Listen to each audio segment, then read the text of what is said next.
찬송가 1장 만복의 근원 하나님을 부르심으로 2026년 3월 2일 월요일 새벽 예배를 시작합니다.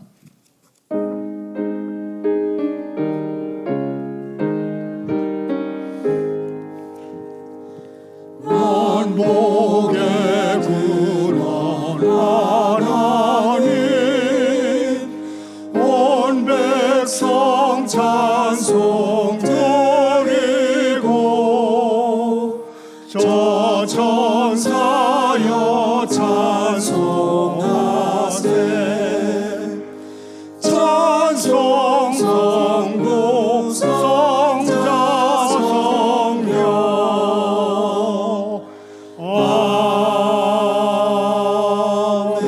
아멘. 계속해서 323장입니다. 부름받아 나선 이 몸 함께 부릅니다.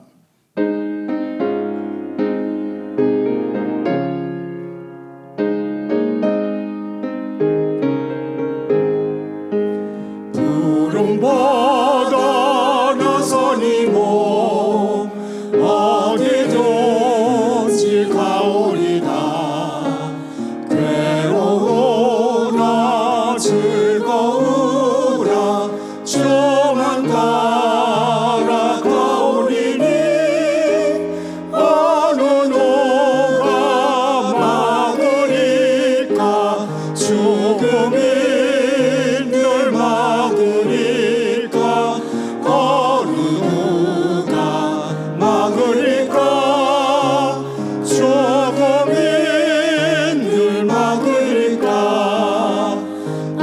아골골짝 빈들에도 복음 들고 가오리다 소돔 같은 거리에도 사랑 안고 찾아가서 종의 몸에 지닌 것도 아낌없이 드리리라 종의 몸에 지닌 것도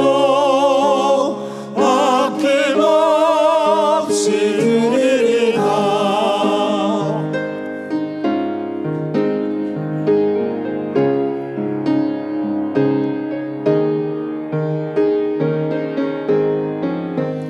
존귀 영광 모든 권세 주님 홀로 받으소서 멸시천대 십자가는 제가 지고 가오리다 이름 없이 빌도 없이 감사하며 섬기리라 이름 없이 빛도 없이 감사하며 섬기리라.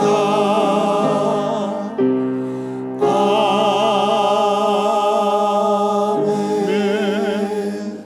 오늘 새벽에 하나님의 말씀은 마태복음 19장 13절부터 22절까지입니다. 한 절씩 번갈아 읽겠습니다. 그때에 예수께서 안수하고 기도해 주심을 바라고 어린아이들을 데리고 오매 제자들이 꾸짖거늘 예수께서 이르시되 어린아이들을 용납하고 내게 오는 것을 금하지 말라. 천국이 이런 사람의 것이라 하시고 그들에게 안수하시고 가기를 떠나시나 어떤 사람이 주께 와서 이르되 선생님이여 내가 무슨 선한 일을 하여야 영생을 얻으리까? 예수께서 이르시되 어찌하여 선한 일을 내게 묻느냐? 선한 이는 오직 한 분이시니라. 네가 생명에 들어가려면 계명들을 지키라. 이르되 어느 계명이오니까? 예수께서 이르시되 살인하지 말라, 간음하지 말라, 도둑질하지 말라, 거짓 증언하지 말라. 내 부모를 공경하라. 내 이웃을 내 자신과 같이 사랑하라 하신 것이니라. 그 청년이 이르되 이 모든 것을 내가 지켰사온데 아직도 무엇이 부족하나이까? 예수께서 이르시되 내가 온전하고자 할진대 가서 내 소유를 팔아 가난한 사람들에게 주라. 그리하면 하늘에서 보화가 내게 있으리라. 그리고 와서 나를 따르라 하시니 그 청년이 재물이 많음으로 이 말씀을 듣고 근심하며 가니라. 아멘. 기도합니다. 오 하나님, 부자 청년을 보시고 그대가 완전한 사람이 되려면 그대 자신을 재산을 다 팔아 가난한 사람들에게 주라 하신 주님, 제가 주님의 계명은 알고 있지만 그 계명을 실천해야 할 사람들과 환경을 알아보는 일에는 주님의 도우심이 필요하나이다. 소유를 움켜쥐고 있는 제 손을 펴 주시옵소서.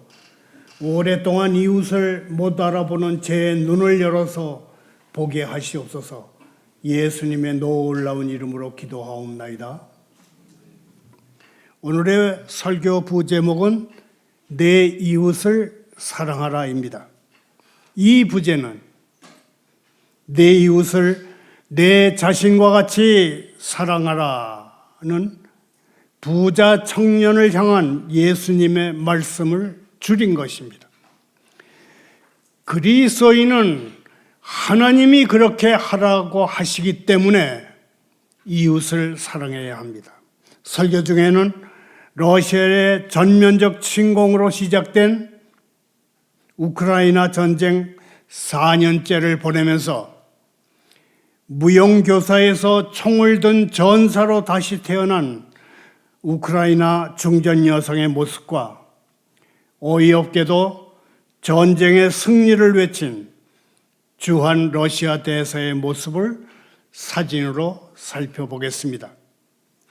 전 세계 언론을 통해서 가장 감동적으로 보도된 사진은 우크라이나 군 저격수가 된 47살의 여성 무용수입니다. 이름은 테티아나 히미온. 러시아가 쳐들어오기 전에는 무용교사였던 여성이 저격수로서 총을 쥐고 눈밭에 앉아있는 모습이 전쟁으로 무너진 평범한 삶의 파편을 잘 보여준다고 하겠습니다. 먼저 오늘의 성경 본문부터 살펴봅니다. 21절, 22절을 다시 읽겠습니다. 예수께서 이르시되 내가 온전하고 잘진대 가서 내 소유를 팔아 가난한 사람들에게 주라. 그리하면 하늘에서 보화가 내게 있으리라. 그리고 와서 나를 따르라 하시니 그 청년이 재물이 많음으로 이 말씀을 듣고 근심하며 가니라. 이 세상의 규칙대로라면 돈 많고 유명하고 소위 VIP라고 하는 권력은 쥐인 사람일수록 다가가기가 힘들고 만나기도 어려우며 시간도 잘 내주지 않습니다. 미국인이라고 하더라도 백악관에 들어가서 대통령의 집무실 문을 두드리기로 잠깐만이라도 대화를 하러 왔습니다 할 수 있게 하는 것은 접근조차 아예 불가능합니다. 기업의 정규직 사원이라도 최고 경영자의 옆자리에 다가갈 수조차 없는 게 현실입니다. 그런데 지구상에서 가장 위대하신 분 예수님은 그렇지 않으셨습니다. 늘 그러셨듯이 예수님은 문화적 기대를 저버리고 세상의 규칙을 거꾸로 뒤집어 놓으셨습니다. 예수님은 권력자를 편애하시거나 엘리트들을 특별히 잘 만나주시거나 영향력 있는 사람들에게 특별한 혜택을 베풀지 않으셨습니다. 예수님은 누구든지 언제나 다가갈 수 있고 만날 수 있으며 말을 붙일 수 있는 그런 분이셨습니다. 예수님은 젊은이와 노인, 부자와 가난한 사람, 병든 사람과 건강한 사람, 타락한 사람과 정직한 사람, 미워하는 사람과 사랑하는 사람, 겸손한 사람과 거만한 사람, 헌신적으로 따르는 사람과 차갑고 매섭게 비판하는 사람들을 두루 다 만나셨습니다. 오늘의 성경 본문에서 예수님은 두 부류의 사람들을 만났습니다. 먼저는 예수님의 축복을 받게 하려고 부모들이 데려온 티 없이 순수한 어린아이들이고, 그 다음은 결코 순수하다 할 수 없는 한 부자 청년입니다.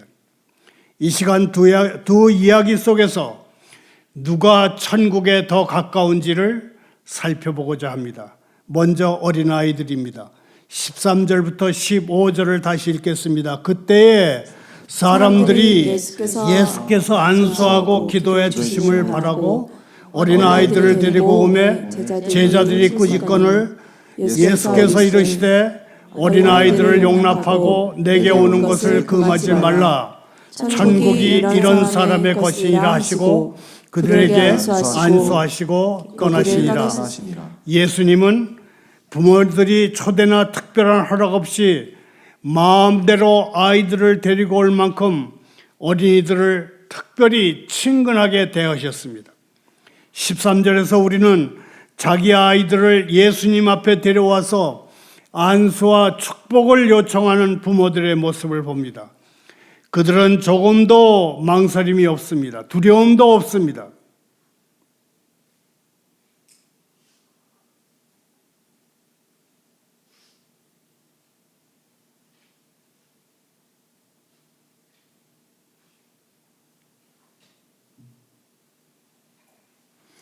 갓난아기나 아장아장 걷는 어린 것들을 들쳐업고 지구상에서 가장 중요한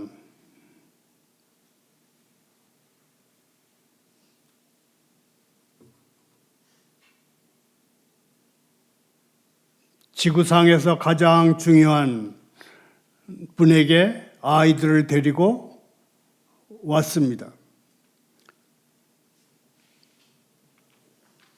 그 부모들은 조금의 망설임이나 두려움 없이 가난아기 또는 조금 더 아장아장 걷는 아이들을 예수님 앞에 데려온 것입니다. 그런데 예수님께는 경호원을 자처하는 제자들이 있었습니다. 그들은 자칭 경호원으로서 자기들의 기준에 합격한 사람만 그들의 스승을 만날 수 있도록 가렸습니다.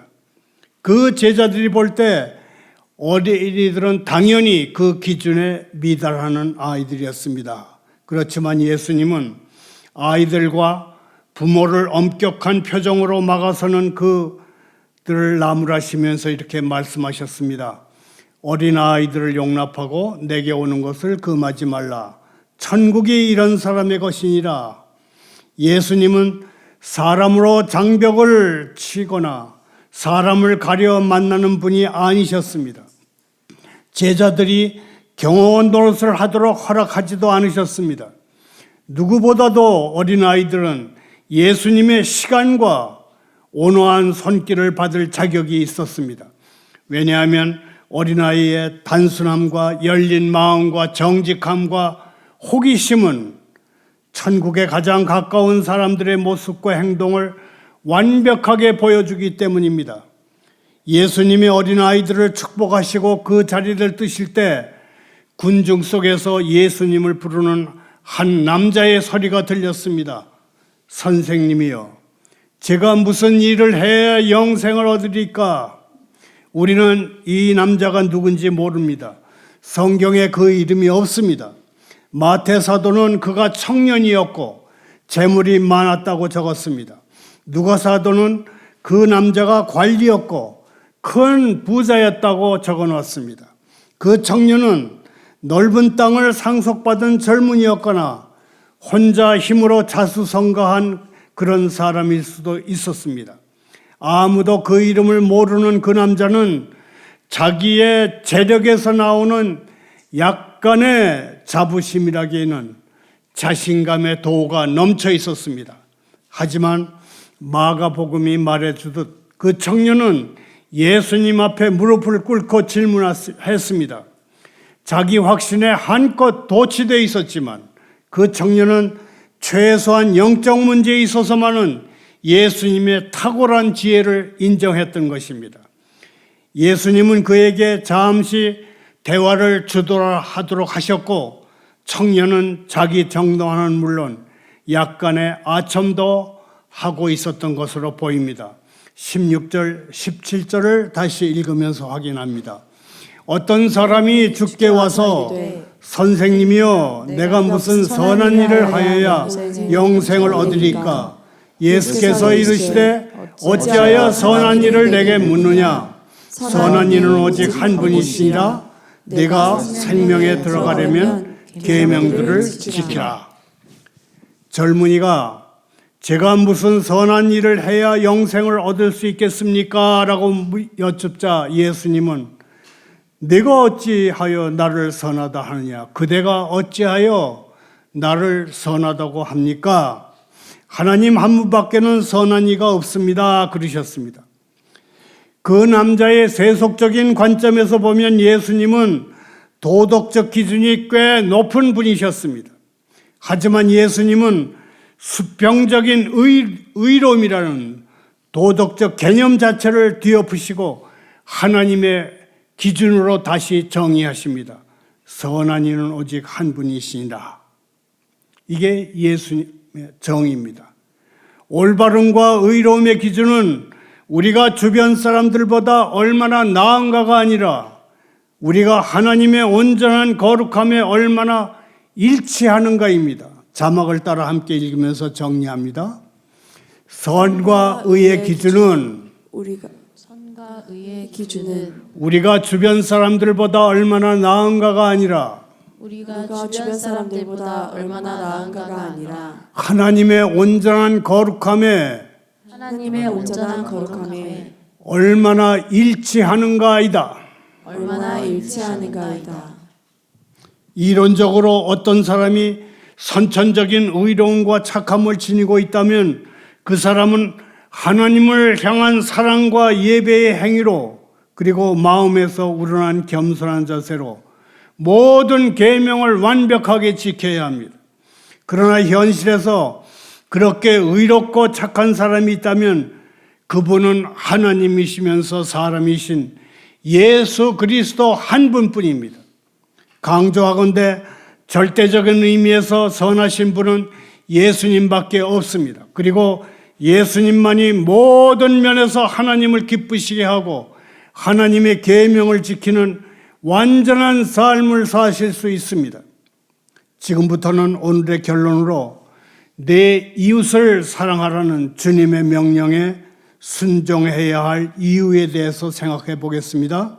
마태복음 19장 18절 19절을 함께 읽겠습니다. 이르되 어느 계명이 오니까 예수께서 이르시되 살인하지 말라, 간음하지 말라, 도둑질하지 말라, 거짓 증언하지 말라, 내 부모를 공경하라, 내 이웃을 내 자신과 같이 사랑하라 하신 것이니라. 여기서 잠깐 러시아의 전면적인 침공으로 시작된 우크라이나 전쟁 4년째를 보내면서 처참하게 무너진 삶 속에서 총을 든 여전사로 다시 태어난 우크라이나 중년 여성의 모습과 어이없게도 전쟁에서 승리를 외친 주한 러시아 대사관의 모습을 살펴봅니다. 전 세계 언론을 통해서 가장 선정적으로 보도된 사진은 우크라이나 군 저격수가 된 47살의 무용수입니다. 이름은 테티아나 히미온. 러시아가 쳐들어오기 전에는 무용교사였던 여성이 저격수로서 총을 쥐고 있는 모습은 전쟁으로 파편화된 평범한 사람들의 삶을 잘 보여주고 있습니다. 같은 시기에 서울에 있는 러시아 대사관은 어이없게도 승리는 우리의 것이라고 적힌 현수막을 대사관 건물 앞에 내걸었습니다. 러시아 대사관 측은 우리 외교부의 철거 요청에 관행이라며 버티다가 열흘 만에 내렸습니다. 전략국제문제연구소 측에는 우크라이나 전쟁 4년 동안 숨지거나 다친 사람의 수를 러시아군은 160만 명, 그리고 우크라이나군은 60만 명으로 가늠했습니다. 6.25 전쟁에서 희생된 사람들의 숫자를 훨씬 넘어선 것입니다. 양측 사상자 수를 합치면 180명으로 제2차 세계대전 이후에 최악의 무력 충돌이 지금 빚어지고 있는 것입니다. 다시 성경으로 돌아옵니다. 저는 제일 먼저 내 이웃을 사랑하라는 말씀이 하나님의 명령이라는 것을 강조하고자 합니다. 오늘의 성경 본문에서 주 너의 하나님을 사랑하는 말씀이 첫 번째로 큰 계명이고 이웃을 사랑하라는 말씀은 두 번째로 큰 계명입니다. 두 번째로 큰 계명, 내 이웃을 내 자신과 같이 사랑하라는 말씀은 세 부분으로 나눠볼 수 있습니다. 첫째로 내가 누구를 사랑해야 합니까? 내 이웃을 사랑해야 합니다. 둘째로 이웃이 누구입니까? 세상에서 우리와 지금 가까이에 있는 사람이 이웃입니다. 셋째로 어떻게 사랑해야 합니까? 내 몸처럼 사랑해야 합니다. 내 이웃을 사랑하라고 했을 때 그 이웃은 부자이고 나는 가난할 수 있습니다. 이웃은 대저택에 사는데 자신은 바로 그 옆에 작은 판잣집에 살 수도 있습니다. 그래서 그 이웃의 저택과 호화로운 생활을 바라다 볼 수도 있습니다. 하나님이 이웃에게는 그렇게 좋은 것을 다 주셨는데 내게는 그런 것들을 주시지 않을 수도 있습니다. 그렇다 할지라도 이웃의 넉넉한 재산을 탐내거나 이웃에게 심술궂은 생각을 갖지 마십시오. 오히려 그 이웃을, 부자 이웃을 사랑하십시오. 또 정반대로 그대가 부자고 그대가 사랑해야 할 사람들이 가난한 사람들일 수도 있습니다. 그래도 이웃을 이웃이라 부르는 것을 수치스럽게 생각하지 말아야 합니다. 세상이 그대의 이웃들이 그대보다 못하다고 말할지라도 말입니다. 어떤 점에서 이웃들이 그대보다 못합니까? 사회적 지위에서 그럴지라도 사실상 동등한 사람들입니다. 사도행전 17장 26절 말씀대로 하나님께서는 인류의 모든 족속을 한 혈통으로 만드사 온 땅에 같이 살게 하셨습니다. 그들이 그대보다 작은 집에 살고 허름한 옷을 입을 수 있습니다. 겉모습이 어떻든지 그들은 하나님의 형상대로 지음받은 사람들이고 그대도 결코 사람 그 이상이 아닙니다. 비록 이웃에 사는 사람의 종교가 그대와 다르다 할지라도 이웃을 사랑하십시오. 그대가 진리에 가장 가까운 종파에 속해 있다고 스스로 생각할 수도 있고 그대와 그대처럼 생각하는 동료들이 틀림없이 구원받을 것이라는 희망을 가질 수도 있습니다. 그러나 그대의 이웃은 달리 생각할 수도 있습니다. 이웃이 신봉하는 종교가 건전하지 못하고 진리가 아니라고 그대는 말하겠지요. 그 모든 것에도 불구하고 그를 사랑해야 합니다. 그대와 그 사람이 많은 차이가 있다고 할지라도 그 사람을 멀리하지 마십시오. 그대의 이웃이 옳을 수도 있고 그럴 수도 있습니다. 그 사람이 거의 모든 사람을 사랑한다면 그가 실천적인 면에서는 우리보다 나은 것입니다. 또한 그대의 이웃이 전혀 종교를 갖고 있지 않을 수도 있습니다. 그대가 믿는 하나님을 무시하고 안식일을 범할 수 있습니다. 또 드러내놓고 자기는 무신론자라고 말할 수도 있습니다. 그럼에도 이웃을 사랑해야 합니다. 쌀쌀맞은 말로는 그 사람을 회개하게 하지 못합니다. 또 불순한 행동은 그를 그리스도인이 되게 만들 수가 없습니다. 하나님의 명령입니다. 이웃을 사랑하십시오. 걱정하지 마십시오. 이웃의 죄는 그대를 대적하는 것이 아니라 하나님을 대적하는 것입니다. 하나님은 하나님을 대적하는 잘못을 저지르는 데 대해서 그런 사람에게 대해서 하나님의 방법으로 보응하십니다. 장사할 때 비즈니스에서 이웃이 경쟁자라 할지라도 사랑하십시오.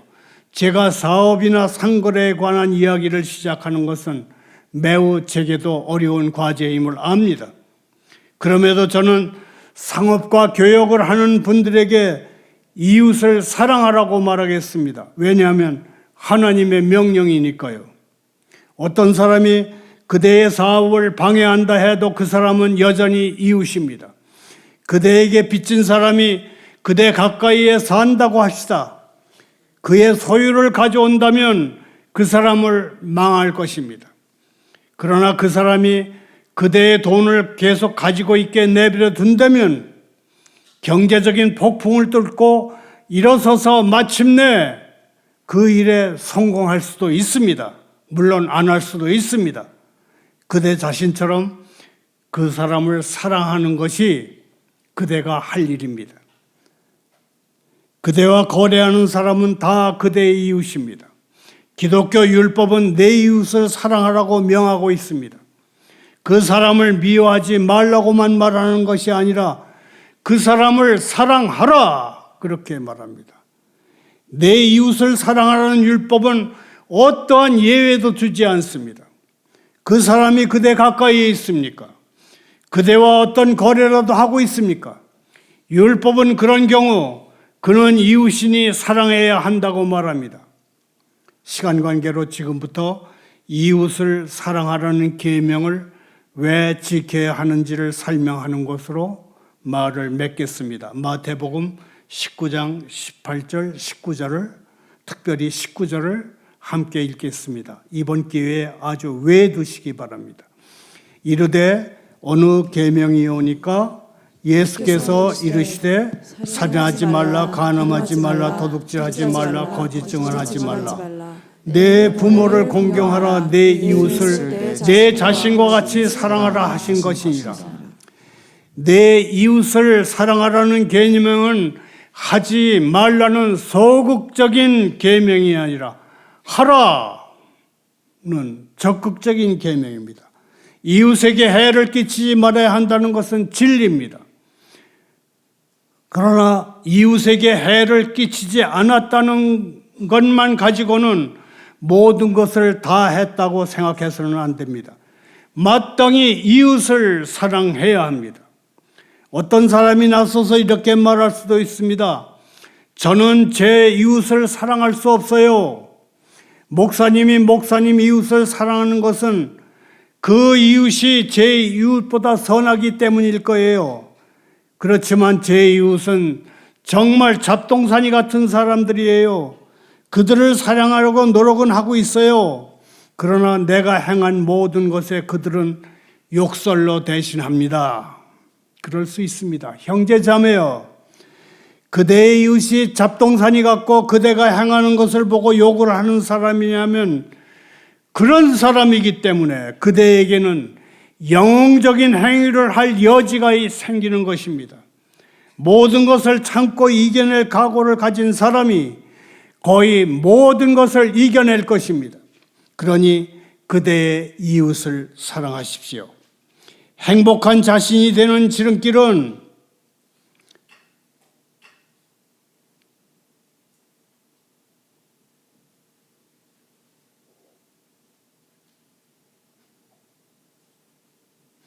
행복한 자신이 되는 지름길은 다른 사람들을 행복하게 만들려고 노력하는 것입니다.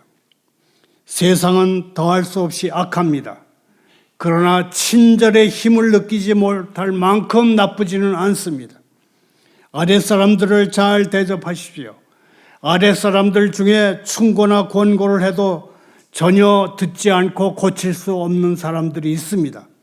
그러나 그들을 잘 대접하십시오. 그러면 대개 그들도 예의를 갖춰서 그대를 대할 것입니다. 윗사람을 잘 대우하십시오. 그들 중에는 난폭하고 매우 나쁜 사람이 있을 것입니다. 그러나 그들은 선한 하인들을 알고 있습니다. 그 윗사람을 대신해서 그의 하인들이 그대를 잘 대우해 줄 것입니다. 그대가 바라는 최선의 위로는 주위에 있는 사람들을 사랑하는 것입니다. 그대가 가는 곳마다 행복을 뿌려놨고 사람들을 기쁘게 했다는 생각을 가지는 것이 이게 매우 중요합니다. 그것이 바로 행복해지는 것입니다. 그대가 온 인류가 서로 평등하게 사랑해야 한다는 박애주의자일 수 있고, 그대들 중에 어떤 사람은 선교에 기부할 수도 있고 어린이 재단 같은 데 돈을 낼 수도 있습니다. 그러한 기관들은 훌륭하고 선한 곳들이긴 하지만 어떤 면에서는 돈을 내는 사람에게는 손실이다, 저는 그렇게 확신합니다. 왜냐하면 그런 단체에는 자신이 내고 싶었을 것의 10분의 1 정도 내기 때문입니다. 십시일반이라는 말이 있습니다. 저는 이 말을 매우 좋아하지 않습니다. 밥 10숟가락이 한 그릇이 된다, 그런 뜻인데, 고아가 한 가정에 의해서 돌봄을 받을 곳에 10가정이 합해서 그 고아를 돌봤다고 합시다. 그러면 그렇게 함으로써 나는 자선의 10분의 1 정도만 드리는 것이 됩니다. 그러나 그건 좋지 않은 방법입니다. 시간을 가진 사람이라면 여러 단체에는 아무것도 드리지 말고 그대 자신이 그 고아를 돌보는 단체가 되는 게 더욱 중요하다고 생각합니다. 손흥민 선수는 런던 북부를 연고지로 하는 토트넘 핫스퍼 축구팀에서 운동할 때에 10년 동안 운동하면서 45곳 이상의 무료 급식소를 운영했고, 지금 LA에서는 가난한 집안의 아이들을 위한 무료 축구 교실과 학교를 세우고 있다고 합니다. 손흥민의 선행이 알려지자 영국 공왕 찰스 3세가 그를 만나서 치하했고, 그 바쁜 트럼프 미국 대통령이 특별 인터뷰를 요청해서 백악관에서 만난 데에는 아주 특별한 이유가 있습니다. 손흥민 선수가 돈만 내놓지 않고 직접 급식소를 찾아서 식사 한 그릇에서라도 정성이 담기도록 했고, 보통 사람은 꿈도 꿀 수 없는 엄청난 계약금을 갖고 학교 짓는데 어린이 축구 교실을 만드는 데 써달라고 했기 때문에 국왕 대통령이 만나서 그의 어깨를 두드려주고 있는 것입니다. 그리스도인이여, 그대의 신앙이 그대를 사랑하라고 요구합니다. 그대가 그리스도를 사랑하기 전에 그리스도께서 그대를 사랑하셨습니다. 그대 속에 선한 것이 하나도 없는데도 그리스도께서 그대를 사랑하셨습니다. 그대가 그리스도를 욕되게 하였고 업신여겼고 거역하고 배반했음에도 불구하고 그리스도께서 그대를 사랑하셨습니다. 그대가 낙심하여 뒤로 물러섰을 때에도 사랑하셨고 낙심한 자리에서 그대를 이끌어내심으로 사랑하셨습니다. 그대가 죄를 짓고 있을 때도 사랑하셨고 악하고 어리석을 때에도 사랑하셨습니다. 그리스도의 사랑의 마음은 영원토록 언제나 동일하십니다. 그리스도께서는 자신의 심장에 피를 흘리사 그대를 향한 사랑을 증거하셨습니다. 그리스도께서 이 땅에서 그대에게 필요한 것을 주셨고 하늘에 그대의 거처를 예비하셨습니다. 형제 자매여, 그대의 신앙이 그대의 주님이 그대를 사랑하신 것처럼 이웃을 사랑해야 함을 요구하십니다. 내 이웃을 내 자신과 같이 사랑하라고 명령하셨습니다. 만일 그대가 이웃을 사랑하지 않는다면 어떻게 그대가 주 예수 그리스도를 참되게 따르는 사람일 수가 있겠습니까? 감사합니다. 기도합니다. 제 기도가 끝난 다음에 따로따로 감사와 회개와 서원의 기도를 드리시기 바랍니다. 원수를 사랑하고 박해하는 사람을 위해 기도하라 하신 주님, 저는 오랫동안 누구를 사랑할지 또 어떻게 사랑할지를 제 감정과 편견에 따라 결정했나이다. 그러나 이제는 달라지겠나이다. 이제 구원의 학교에서 주님이 사랑하는 방법을 배우겠나이다.